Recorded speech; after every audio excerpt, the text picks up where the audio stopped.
A continuación, se presentan los conceptos principales relacionados con los dispositivos tecnológicos para la primera parte del trayecto 3.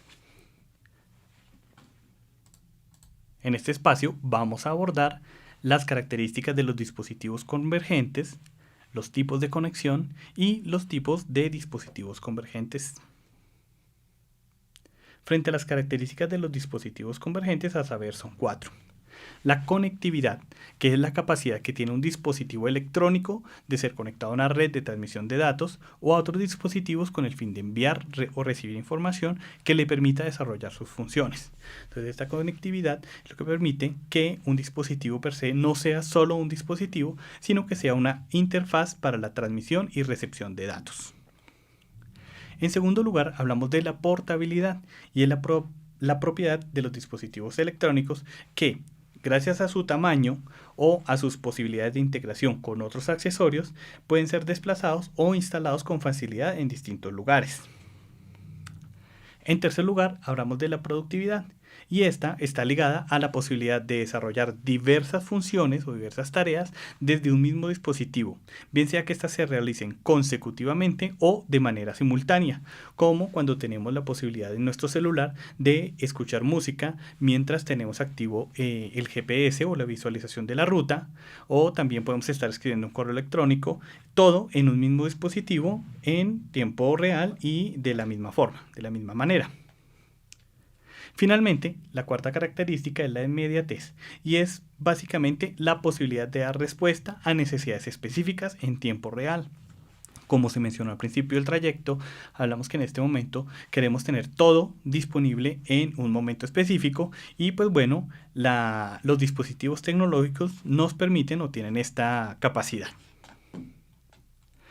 En segundo lugar, vamos a hablar acerca de los tipos de conexión y es la forma como se da la convergencia o las formas como podemos nosotros conectar equipos, dispositivos y personas a Internet o entre sí. Entonces, el primer tipo de conexión es el tipo de conexión de computador a computador, que básicamente se da a través de dos modos. El primero, el modo LAN o conexión de área local, es cuando yo tengo dos o más equipos conectados, bien sea directamente o a través de un decodificador para compartir información. Y en segundo lugar tenemos la red de área amplia, y es donde yo tengo diferentes redes locales conectadas entre sí en un espacio mucho más abierto. Entonces esto le da una mayor capacidad de procesamiento de información, dado que tiene múltiples fuentes de información para conectar e intercambiar datos. En segundo tipo de conexiones tenemos las conexiones de computador a dispositivo, y son las que permiten amplificar las capacidades de los equipos, bien sea portátiles o de escritorio. Allí tenemos las salidas VGA, que son los monitores tradicionales y comunes, y las salidas digitales como HDMI, DisplayPort DVI, que permiten sacar la imagen del computador. También aquí se incluyen, por ejemplo, las conexiones a Video Beam o pantallas especiales. En segundo lugar tenemos las salidas de audio como mini jack y audio 5 a 1, mini jack correspondiente a los audífonos o diademas tradicionales y audio 5 a 1, que son las que permiten conectar un computador, por ejemplo, a un teatro en casa. En tercer lugar tenemos la entrada de audio con el puerto mini jack, que es el que generalmente tienen los computadores, que es el de entrada de un micrófono normal. En cuarto lugar tenemos la conexión de memoria, que permite expandir las capacidades de memoria de un computador o un dispositivo. En este caso tenemos las memorias SD muy comunes en las cámaras, las memorias micro SD, que también son muy comunes en los teléfonos celulares, y otras memorias como la M2 o la MS Pro, que son formatos también de memorias para celulares o algunos tipos de cámara específico. En quinto lugar tenemos las conexiones de red. Particularmente los equipos cuentan con conexión Ethernet, que es el cable tradicional de 6 puntos, y Wi-Fi, que es la que conocemos de la conexión inalámbrica a Internet.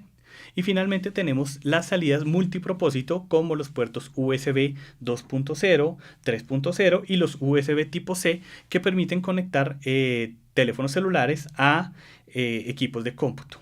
Y ya las tradicionales USB 2.0 y 3.0, que nos permiten integrar otros tipos de pantalla y gadgets o dispositivos diferentes al computador.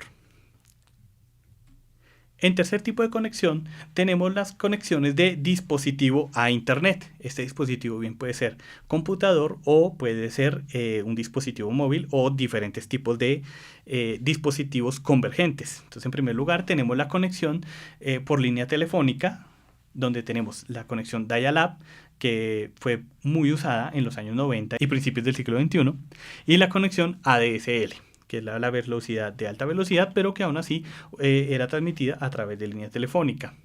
En segundo lugar, tenemos la fibra de cable específico para transmisión de datos de Internet, donde tenemos la fibra óptica y el cable coaxial. Luego tenemos las redes inalámbricas de transmisión de información, como el MDS, PLC y la WiMAX, que permite ofrecer conexión Wi-Fi en unos espacios muy amplios. Luego tenemos los servicios de telefonía móvil que sí están ligados a dispositivos móviles como tal, no necesariamente smartphone, como es el caso de la GSM, GPRS y 4G y 5G disponibles en la actualidad. Finalmente tenemos el Internet satelital que a través de conexión con satélites situados en órbita permiten llevar Internet a los más diversos lugares del planeta que incluso no cuente con infraestructura física para realizar este tipo de conexión. Finalmente tenemos las conexiones inalámbricas que permiten conectar equipos a diferentes distancias. Entonces, en primer lugar tenemos el sistema infrarrojo, que fue muy utilizado a principios de siglo para la transmisión de datos entre equipos telefónicos, que requiere que los dos equipos estén conectados uno frente al otro y con una visual completa del transmisor infrarrojo. En segundo lugar tenemos el NFC, que corresponde a frecuencia de campo cercano, y son todos esos chips o dispositivos que nos permiten realizar una interacción con una máquina siempre que nos encontremos cerca, como por ejemplo lo que son las entradas a sistemas de transporte, entre otros.